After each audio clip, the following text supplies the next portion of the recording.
Before I save this video, I want to tell y'all, viewer subscription is advised.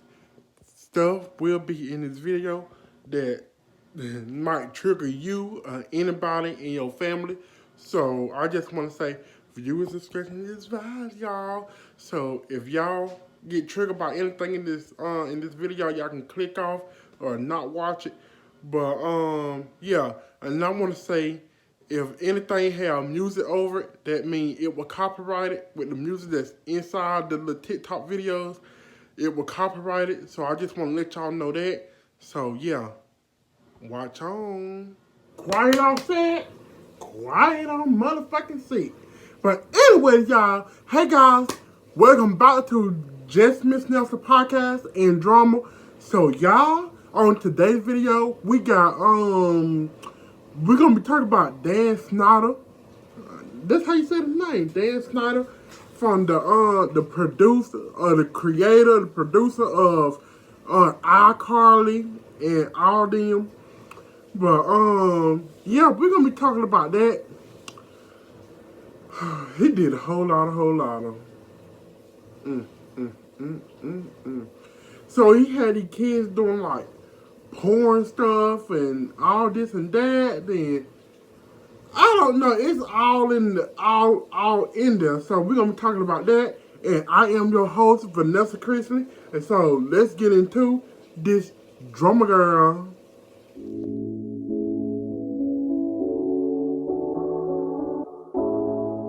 First off, we're gonna start with the interview. So, anyways, he went on the interview. The boy, he was on iCarly, Quiet on Set. I think he was on iCarly.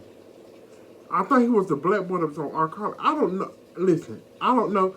But anyways, I ain't watched much of the TV shows. If y'all hear something in the background, I'm washing clothes right now. So if y'all see that closet open, I'm washing clothes out the closet.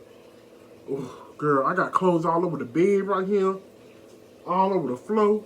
But anyways, yeah. He was talking about he apologized to all the kids. Ariana Grande, I don't think she came out with it. I don't think she came out. I don't know. But maybe we go into this video.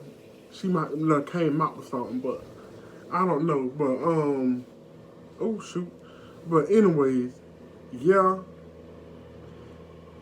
I don't know. I don't know. Should I put the interview thing up here or just?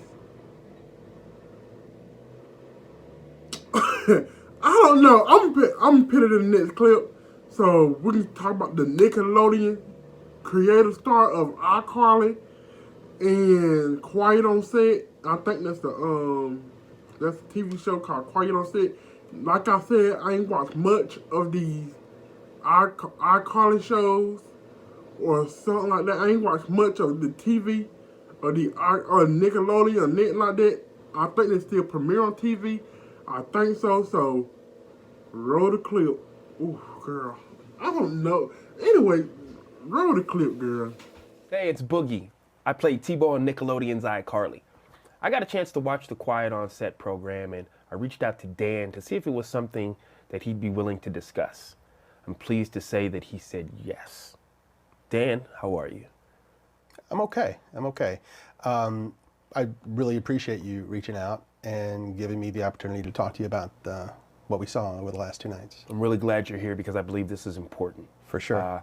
We've got a lot of things to unpack.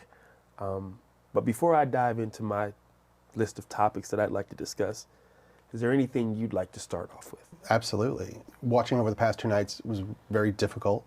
Me facing my past behaviors, some of which are embarrassing and that I regret. And I definitely owe some people a pretty strong apology. Let's talk about the massages. Okay. Watching the content yesterday, it was disturbing. It was wrong. It was wrong that I ever put anybody in that position. It was the wrong thing to do. I'd never do it today. I'm embarrassed that I did it then. I apologize to anybody that I ever put in that situation. And even additionally, I apologize to the people who were walking around Video Village or wherever they happened, because there were lots of people there who witnessed it who also may have felt uncomfortable. So I owe them an apology as well. Yeah. Dan, talk to me about the writer's room. From what I saw, not cool. No, and I don't mean to cut you off, but if I can cut right to the chase, let me just say, no writer should ever feel uncomfortable in any writer's room, ever, period, the end, no excuses. Most TV writers, comedy writers have been in writers' rooms, and they are aware that a lot of times there are inappropriate jokes made and inappropriate topics come up. But the fact that I participated in that, especially when I was leading the room, it embarrasses me. I shouldn't have done it. And I can tell you why it hurts really bad for me. I remember very clearly my early experiences, my first experiences in the entertainment business. I was green, I was scared, I was excited. It meant the world to me that I was getting those opportunities. And I went in and I got lucky because they were great. My first couple of experiences were fantastic. And the fact that I didn't pay that forward to every employee that walked through my door, it hurts my heart because I should have. And I wish I could go back and fix that. In the writer's room, there's no doubt that sometimes those jokes went beyond the pale, and I said things that went too far or made practical jokes that went too far, and that was wrong. And that was because I was an inexperienced producer. I was immature. Wouldn't happen today, but I'm just really sorry it happened. Yeah. Now, we know you've had a lot of success over 2 decades. Thousands of people have worked with you, for you. Okay. Let's speak directly to the people who did not have a good experience with you. Okay, I would like to speak to those people because I hate that anybody worked for me and didn't have a good time. You know me, you've been on my sets. Look, I've had some employees that have worked for me for 10 years, some more than 20 years, who would work with me again, but not everybody. There's still a significant number that didn't have a great time working for me, so my batting average isn't nearly high enough in that area. And the way they wouldn't get the best of me is that I would let the pressure of doing 40 or even more episodes per year, I would let that pressure get to me, which a good boss should never, ever do. Was there specific things that you were doing? Sure. I would snap at people sometimes. I would be snarky when I could have given them a nicer answer. I would not give people the time that they needed. I would be in too big a hurry to get on to the next thing I had to do. And watching that show, it made me... There were so many times I wanted to pick up a phone and call some of those people and say, I'm so sorry, and let's talk about it. And I wish you'd had a better time, and I wish I could have shown you a better experience. Yeah. Now, you've written hundreds of episodes. Thousands of jokes have been told. Yeah. But currently where we are, some people think that some of those jokes are inappropriate for children. What do you think of that? All these jokes that you're speaking of, that the show covered over the past 2 nights, every one of those jokes was written for a kid audience because kids thought they were funny and only funny, okay? Now we have some adults looking back at them 20 years later through their lens, and they're looking at them and they're saying, oh, I don't think that's appropriate for a kid show. And I have no problem with that. If that's how anyone feels, let's cut those jokes out of the show. Just like I would have done 20 years ago or 25 years ago. I cut it. I want my shows to be popular. I want everyone to like it. The more people who like the shows, the happier I am. Yeah. So if there's anything in a show that needs to be cut because it's upsetting somebody, let's cut it. So I think it's big for you to say with your work, if it's viewed as that today, you don't have a problem. Cut it. Cut it. I mean, that's a solution. The last thing I want to ever do Yeah. is put any content in a show that's going to upset my audience and make them want to turn off the TV. Why would I ever want to do that? That makes sense. I want to give you an opportunity to kind of elaborate on something. Okay. The thought process from the series is you had the power to just write a joke, and no matter what, it's going on TV. You just had that type of power. Is that true? The notion that I had the power to just produce whatever I wanted and have it air is completely false. Okay. There were many, many levels of scrutiny. Okay? We had executives in LA. We had executives in New York. So 2 coasts. 2 coasts Okay. of Both approval. Yes. And by the way, approval at every stage, really. Okay. And I'm talking about wardrobe. I'm talking about makeup, sound, sets, dialogue, jokes, everything. Now, when you say approval, these obviously that's a hierarchy, not your colleagues or right. people in the room. Okay. No, not my colleagues. No, these are my bosses. Bosses, and then their bosses, and then their bosses. and they're approving all of this stuff. Okay. Okay? And we're also shooting it in front of all sorts of adults and caregivers and the set teacher and the families. Everybody's watching it. And if anybody had said anything, hey, we don't like that, that's not appropriate, then it would have been cut out. Now, I'm gonna push back a little bit Sure. because the series painted you in this way that you were just the guy that was doing what he wanted, and people were afraid to confront you about things. So say, just humor me, say that was the case. What would have been the ultimate way to... Okay. If nobody on the set, if all of the dozens and dozens of adults that were on the set, if they didn't say anything, if my bosses said, if they insisted, you got to make a change here, you got to cut that, I had to do it. I had no choice. Got it. Now this next one, it kind of hit close to home. Being a new father, I wouldn't be opposed to my child being in the entertainment industry. It doesn't matter what age, yeah? Seeing some of those on-air dares, seeing it now from where you are now in your life, what do you think of that? I think that some of the on-air dares went too far.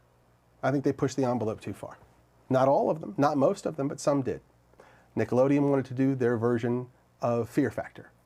At the time we were shooting All That, so I was tasked with doing these on-air dares with the All That cast.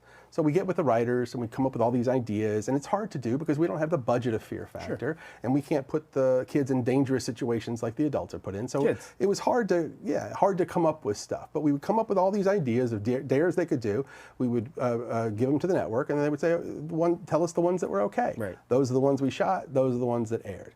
At the time, I had no indication that any kid ever had a problem with them. But when I was watching the show over the past 2 nights, I now know that there were kids who did have problems with the on-air dares.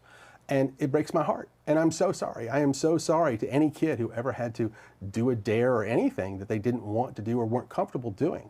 We went out of our way to make sure they were safe and that everything was done properly. But if a kid was scared and didn't want to do it, kids shouldn't have had to do it. Yeah. Period, the end. Right. And if I had known at the time, I would have changed it on the spot. Now, we also saw the series highlight 2 former writers of yours, 2 women, who spoke about a wage discrepancy. Now, I know that you don't divvy out salaries. Talk to me about that part. Well, you're correct. I have nothing to do with paying writers. I never have. I've never made a writer's deal. And of all the writers I've been in a writer's room with, I never even knew how much most of them were getting paid. Yeah, but we saw these 2 women who were writers for you sharing one salary. How does that happen? It's very simple. There's a common practice in television when hiring writers. If you have a spot for a new writer, sometimes you'll go to 2 writers and say, hey, if you 2 new writers for your first job are willing to share a salary, you can both have the job. They have the opportunity to say, yes, that sounds good, or no, no thank you. In this case, it was 2 women writers. I've done another show where that teaming was done with 2 male writers, and they split a salary. I did another show where it was a male and a female writer, and they split a salary. So, And these are all first-time writers. all first-time writers.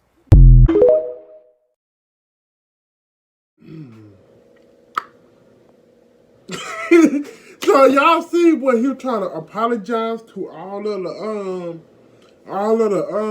the Nickelodeon stars that he offended, the misogynist for me. I was like, you're going too far. Too far. So, anyways, this one girl that played on iCarly, Jeanette McCarthy, I think that's her name. I think Jeanette McCarthy.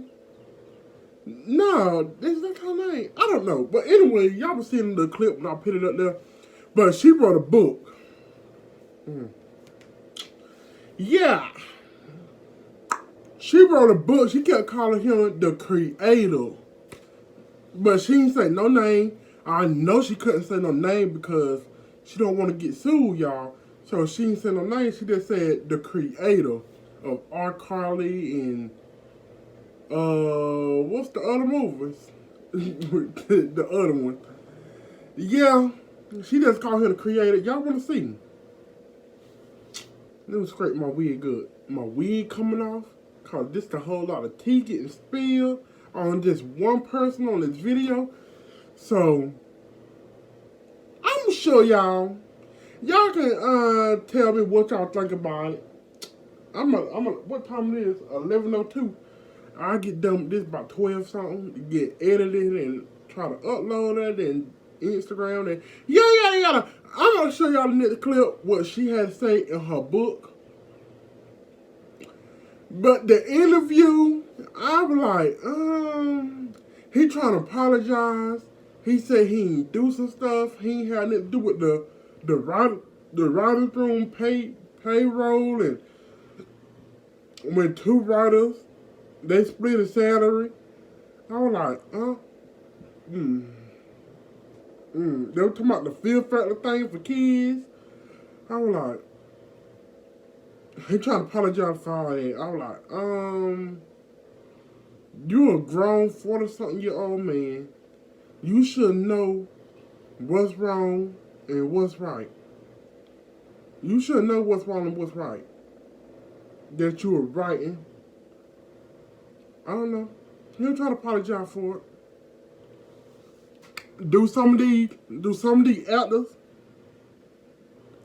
deserve an apology? Yeah. Do they deserve to apologize face to face? Yeah. I didn't watch the whole interview. I ain't know did he contacted them or not. I did not watch the whole interview. But yeah, they deserve apology from him face to face, not on the phone, not on the podcast. They deserve it face to face. Ariana Grande still ain't came out with nothing yet, but yeah, I'm gonna show y'all this little clip. She came up with her book. Yeah.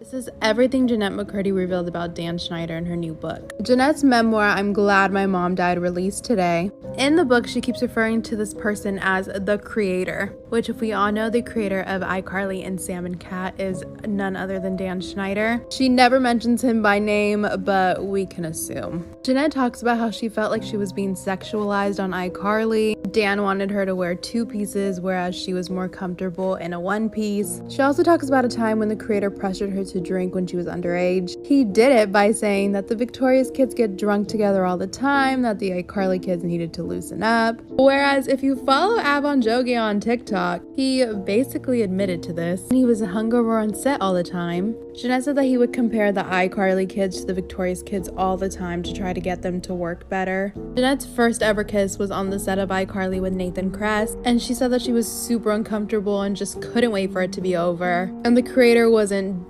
doing anything to make her more comfortable. He was demanding more head movement from her.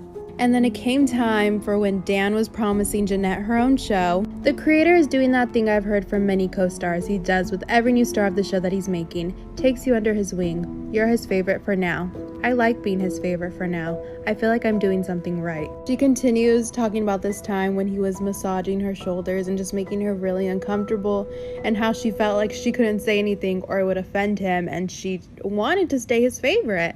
Which, if you've seen this video, you know that Dan has a thing for massages. Which, the show that was promised to her was not the show that ended up happening. When I first got a development deal with Nickelodeon for my own show a few years ago, I thought it was going to be just that, my own show. This was supposed to be Just Puckett, the harrowing tale of a brassy juvenile delinquent turned school counselor. Now it's some half-baked two-handler Sam and Cat about a brassy juvenile delinquent who, with her ditzy best friend, starts a babysitting company called Sam and Cat Super Rockin' Fun Time Babysitting Service. This is not harrowing. I could make a whole other video about what Jeanette said about Ariana and working on Sam and Cat, but we're just going to put a pin in that for now. Also, while they were filming Sam and Cat, Jeanette revealed that the creator had a bunch of emotional abuse allegations against him, so he wasn't even allowed to be there. He had to watch from a separate room because he wasn't allowed to be with the cast, which makes complete sense because if you read this article that the New York Times did about Dan Schneider, which I talk about in that same video, that's why he was fired from Nickelodeon in 2018. When Jeanette finally left Nickelodeon, they wanted to give her a parting gift, which was basically hush money. It was $300,000 to never speak about her experience on the network, and she didn't take it. And that makes me very curious to know how many Nickelodeon stars this was offered to and how many of them took it. Yeah, I want to know who all took the $300,000. Did Ariana take it? I don't know. Did she take the $300,000? that Jeanette McCarthy didn't. She ain't took nothing, y'all. She ain't took the 300,000. It was, yeah, I got that girl now. It was like hush money. Not to say that happened on the show. And that's the fact Dan got fired. Dan got fired in 2018 from Nickelodeon. It speaks a whole lot of. Yeah, it speaks a whole lot of. If you get fired from a Nickelodeon show for the kids, accusations and all that, yeah, that speaks a whole lot of. And then when the people part from the Nickelodeon show, and they were trying to offer $300,000, like, what y'all trying to hide? Cause these kids gonna come out like, you know, they like adults now, but stuff's gonna get exposed and everything else. So look now, look what happened now. He done got exposed, and now he going on podcasts trying to explain himself or whatever. Worse than the Colleen Ballinger. But we're not gonna talk about Colleen Ballinger right now. But the book, she exposed everything in that book.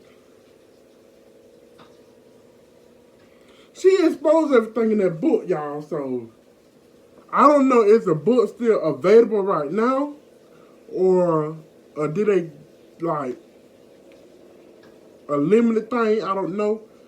But y'all, go check out that book. What we gonna talk about next? So now we're gonna talk about all the stuff that he was doing on set. Now we're gonna go through like different videos talking about the stuff that he did on set to the kids. First, we're gonna start with the water fountain thing.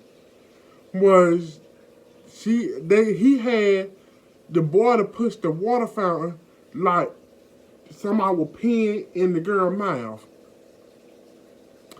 Let's roll that tape right now. Yeah.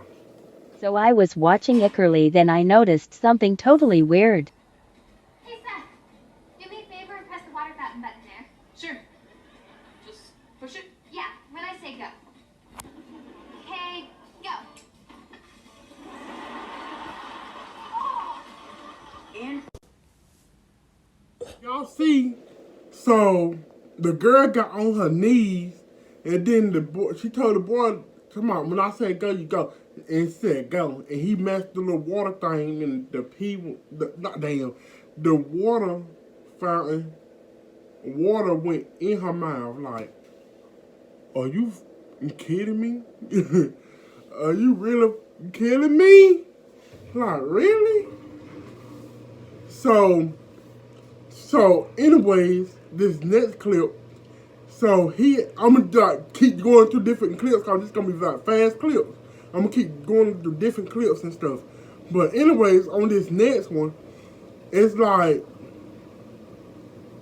he was going around asking the Nickelodeon kids, like, different questions, like, the R-Carly kids. And, you could hear one of them say, "Oh, you making me nervous." And one of them said, "I hope you're gonna post this on YouTube, on the tubes or whatever, YouTubes." And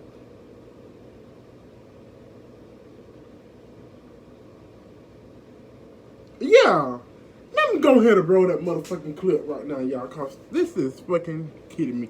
Let me go ahead and roll y'all right now. Hold on. This made me so nervous. No. Why? Hey, you better say your name and get something. just a little improv. Because you never know when you're doing it. A little man, I was like, what? You don't. You never know. Is this good on YouTube? This better not be on the tube when I get home. I would not put this on the tube. This on the tube? I'm going to lose my mind. You know what's gonna happen if I put this on YouTube. What? You have to You know. Yeah, I think that's more beyond. You orange? Are you gonna pick an orange from now on? Remember that episode of iCarly when this British guy came on the show and called everyone a bunch of hobknockers? I swear you're all just a bunch of hopknockers. Hopknockers? I'm going. So I looked up what it meant on Urban Dictionary, and what is this show?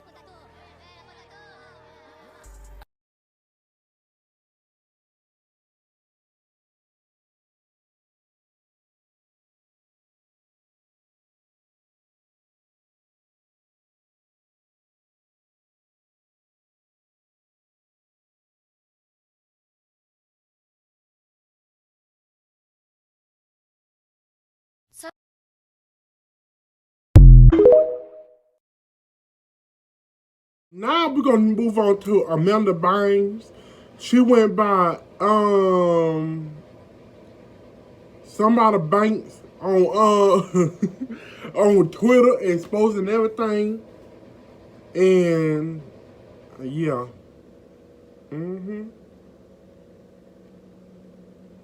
she was basically tweeting out stuff that was happening behind the scenes at Nickelodeon.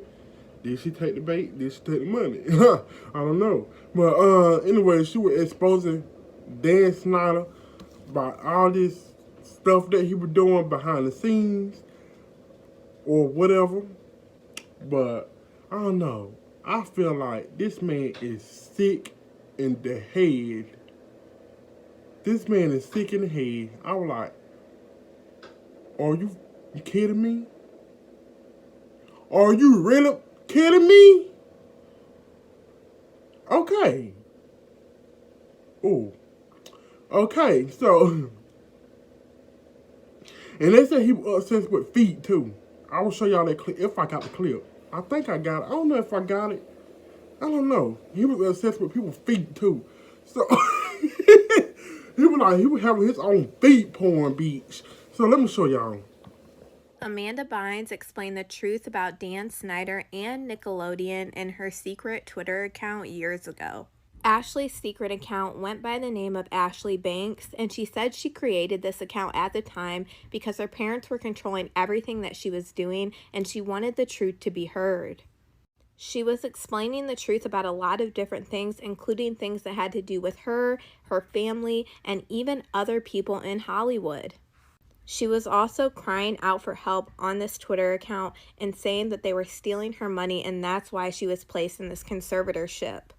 She posted pictures of her ID and pictures of herself to show everybody that this was an original account made by her. And here are some of the things that Amanda Bynes said on this Twitter account. I've been forced to deny this account again to prevent them from having me committed against my will again.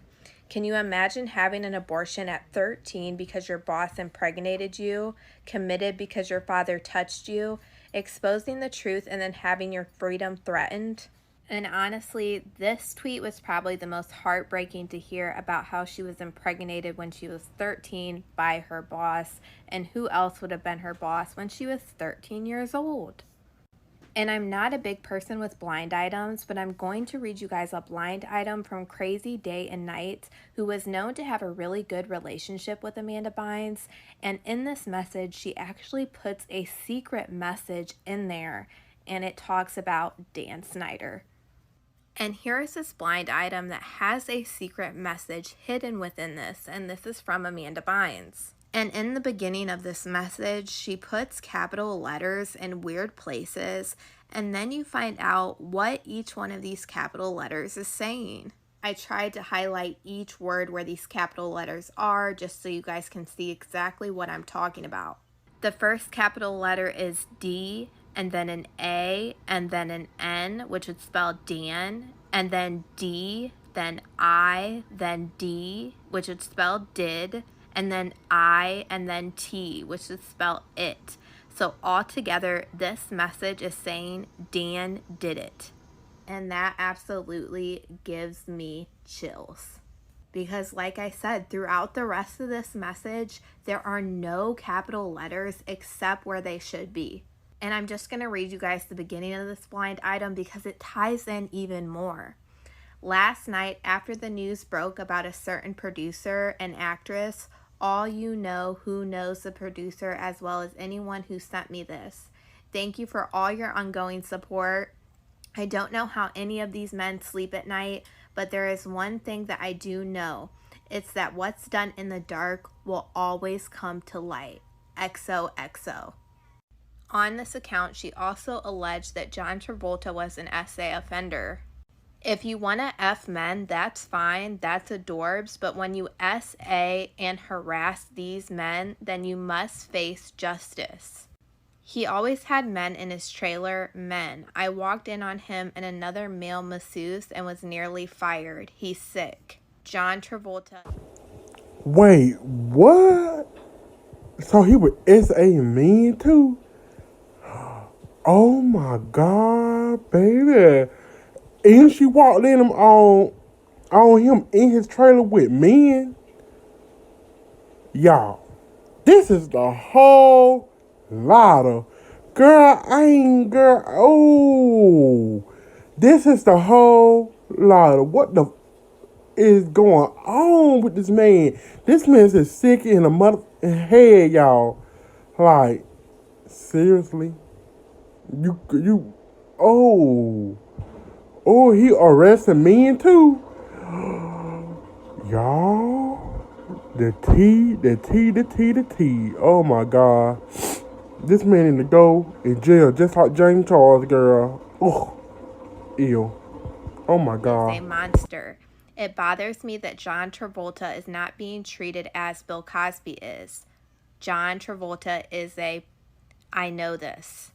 And a lot of you might wonder, how would Amanda Bynes know this about John Travolta?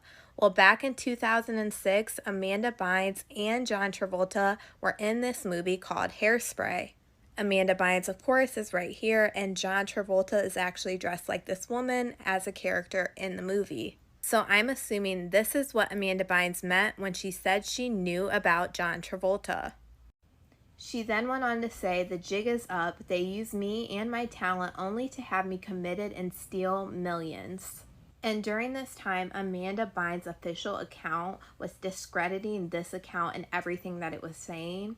So then she posted, my parents are the ones tweeting on the Amanda Bynes original account. I am deleting this account. Please pray for my freedom and chance to have control over my finances. And reading all this absolutely breaks my heart, but I hope Amanda Bynes is able to speak her truth soon. So Amanda Bynes basically said at 13-year-old she got abortion and they were controlling whatever she do online. She got impregnated by her boss. Y'all know who her boss is. Dan Schneider.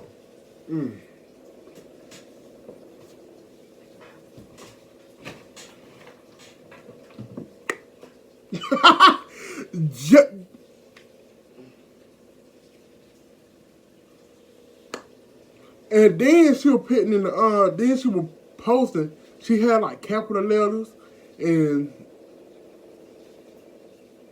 she was putting little capital letters in like different spots. Like it basically said Dan did it. Dan S defended her. And 13-year-olds and a 13-year-old impregnated her. And then they made her get abortion and say her stepdaddy was ex-defended her.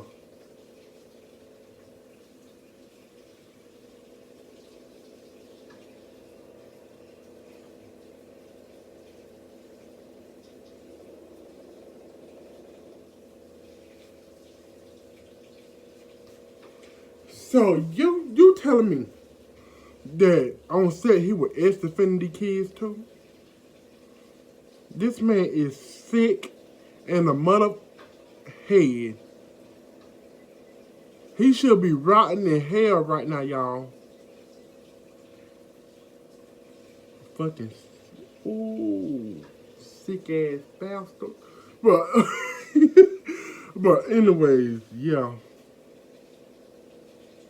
And they were controlling, her parents controlling everything that she was doing. So she had to make a fake account with Emma Banks. I think they were the thing called something Banks. But yeah, she had to make a fake Twitter account, and then she had to go on there and expose him like Dan did it. She put like capital letters, but like, oh my God, it was like mind blowing. I was like,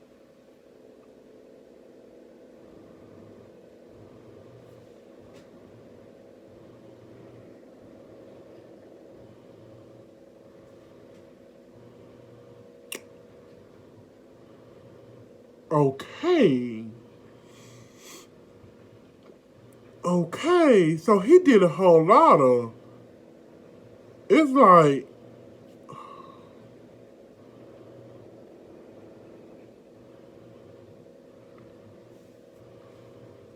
if I ever had kids, I wouldn't let my kids play. No, ma'am. No, no, no, no, no, no, no.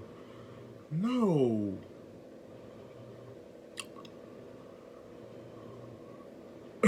Yeah, I'm lost for words. So the next clip, I got to find the feet clip. But the next clip, he got obsessed with people's feet.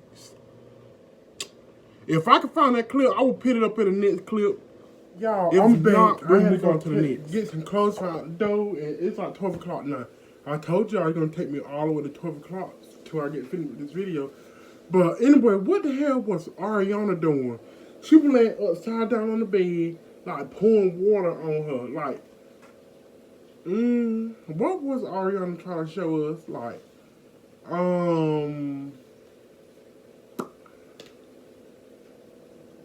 Ariana. What the hell he had Ariana doing? Like, for real, for real. Like, that was kind of weird and not right for no child to do. But I was like, what Ariana like around like 13 or 14 then? I think she around like 13 or 14 then, like somewhere around there. I think so.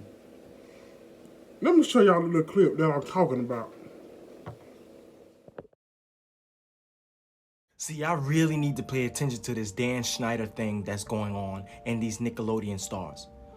What the hell was Ariana Grande showing us or implementing? I think I know, but what are you thinking? Drink water upside down. I'm thirsty. It's not possible. This has been me in the video. Come on, give up the juice. Mind you, that is Ariana Grande from Victorious, okay? A young, beautiful, amazing Ariana Grande, right? You know how amazing and cool she is. And based on what she was implementing, what that has to do with anything that is relatable to a TV show or Nickelodeon store. If you turn on the TV right now as an adult and put your kids in front of it, and you sit there, you're gonna be like, whoa. Laying backwards, pouring water all over herself, upside down, and then holding a potato, telling me, give me the juice. After you pour water all over your body, and then get up and hold a long potato and telling me, give me the juice. Standing there with no music, but in a room that is very, very silent and quiet, with a camera filming her. And due to her being underage, they couldn't made it any other way. That's all we trying to bring the specifics about TikTok and others. So don't take this video out of context. We are just breaking it down on what is she trying to show and implement. And being so young, what was this supposed to teach us and tell us? What it was teaching us, what it was showing us? I think I know, but do you? They said he was doing like weird things around set. And what the world was Ariana? Okay. Ooh, girl, I was like, okay, that's like, ugh.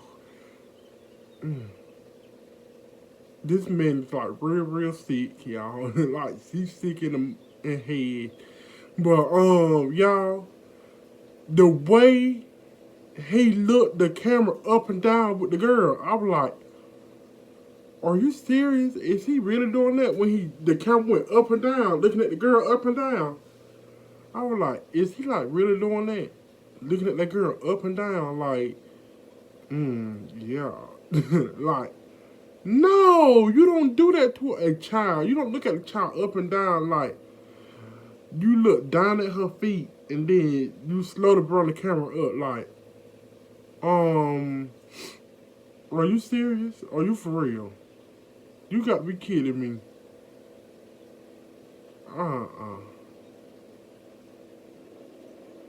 You got to be kidding me.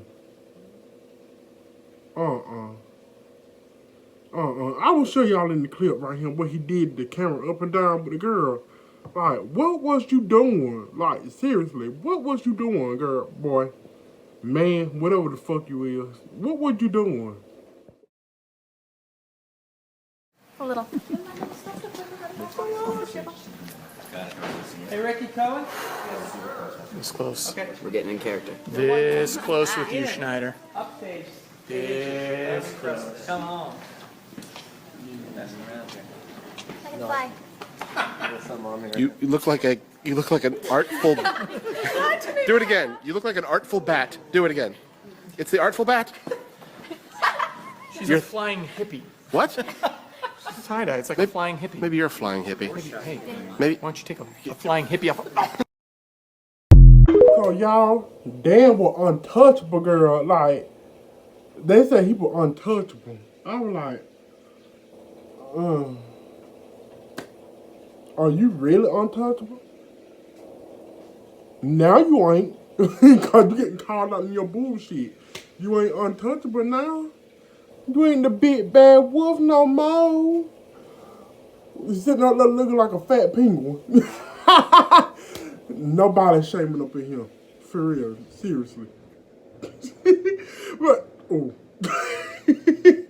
Oh my God. But anyway, he was sitting there looking like a or whatever. But, next time he was untouchable, whatever.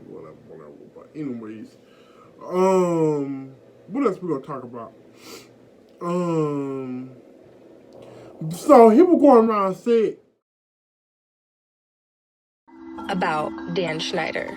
For decades, Dan seemed like he was untouchable. But around 2017, the internet videos around Dan really started gaining momentum. He made them do things that were very weird. There are all these setups that reference porn, like squirting goo on Jamie Lynn's face when she's just 13 years old.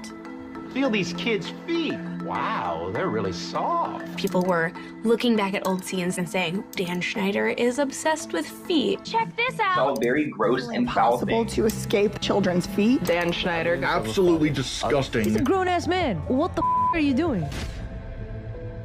There's one video of Ariana Grande making a joke about a potato. Sometimes I wonder if you can get juice from a potato.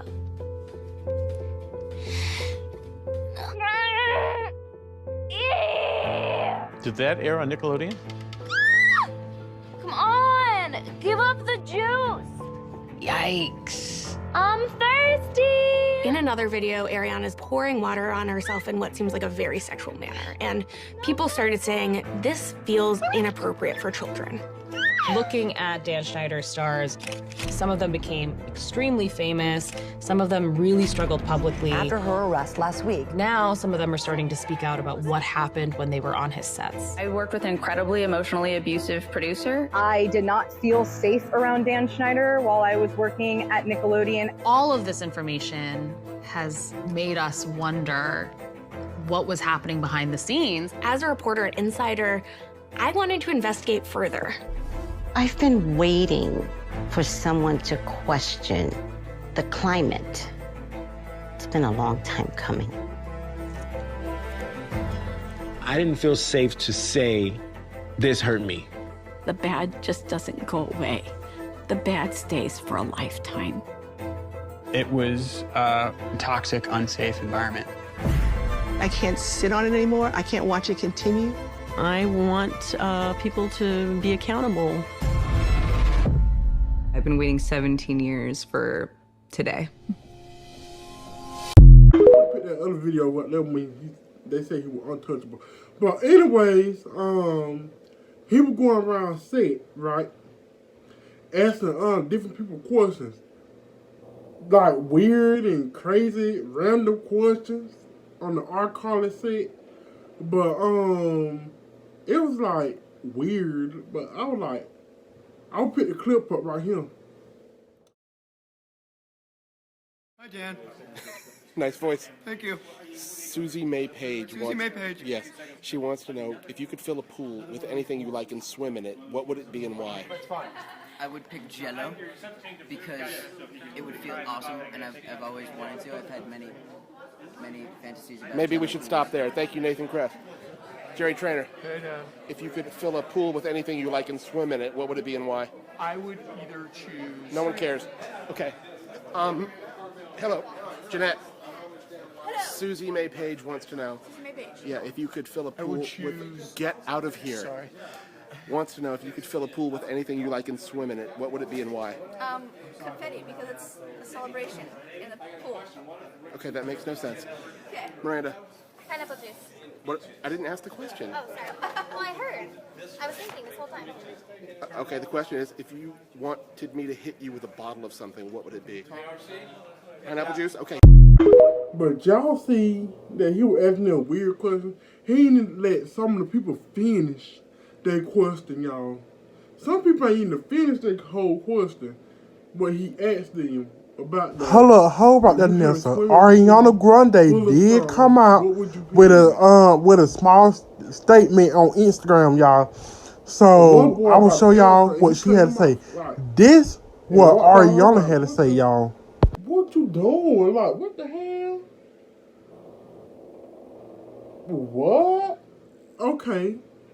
Oh. Y'all, I'm sitting here tired of talking about Dan Schneider. I ain't about to sit here all day talking about him. Y'all seen the little 2 clips. I'm gonna show y'all the clip right there where he was asking weird questions or whatever. But I'm tired of talking about him.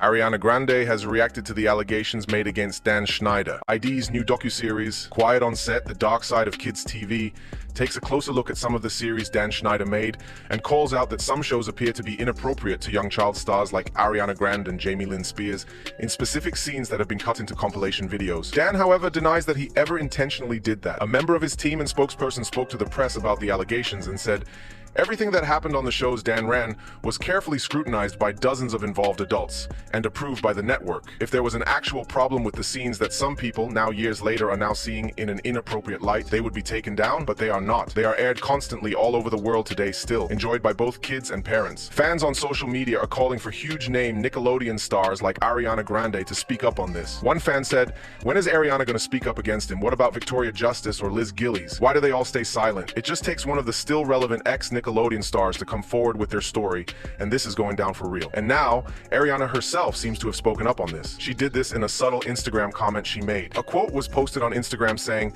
"The truth always comes out in the end, no matter how hard anyone tries to hide it or stop it. Lies are just a temporary delay to the inevitable." Ariana commented underneath this quote with 2 hearts, especially because this comment was posted on March 19th, the same week that the documentary about Dan came out. This seems to be Ariana's way of subtly throwing shade on Dan, and her way of saying the truth will come out, because because Ariana can get sued and she's lightly tied to many NDAs she signed on Nickelodeon, it's likely she won't speak out any more than this, and she will just subtly hint to her fans that she doesn't support Dan. After all of this, Dan's team gave a further statement to the press where they spoke up again and said, "Remember, all stories, dialogue, costumes, and makeup were fully approved by network executives on 2 coasts. A standards and practices group read and ultimately approved every script, and programming executives reviewed and approved all episodes. In addition, every day on every set, there were always parents and caregivers and their friends watching filming and rehearsals. Had there been any scenes or outfits that were inappropriate in any way, they would have been flagged and blocked by this multi-layered scrutiny. Unfortunately, some adults project their adult minds onto kids' shows, drawing false conclusions about them. For this video's comment question, do you think Dan is innocent or guilty? Before you go, I gotta go film a whole blog right now. It's like 12:09 right now. I ain't about to spend all day talking about this man, this nasty man that messed around with children and all this and that. No ma'am. No ma'am. I'm not gonna sit here and talk about that all day on video. Y'all see I got housework to do. I keep running back and forth, getting clothes out the washing machine to put them on the clothesline. I'm tired. No, I'm doing housework and I'm blogging. So, yeah, I got the blog half of this day and post it. So, yeah, I gotta edit this. Oh, girl, it's a whole lot of. I'm doing housework. I'm filming videos. It's a whole lot of y'all. It's a whole lot of. But anyways, go ahead and hit that thumbs up, hit the subscribe button, and be safe out there. Watch your children and keep your children safe. If you ain't CBS, that means cute, beautiful, and sexy. Don't fucking talk to me. But anyways, keep your kids safe. You be safe, and I will see y'all in the next podcast / drama. Okay, guys. Bye, my little podcast queens, my little drama queens. I will see y'all in the next video. All right, guys. Bye. Bye, girl. I will see y'all in the next video. Bye. I'm back. Click y'all off.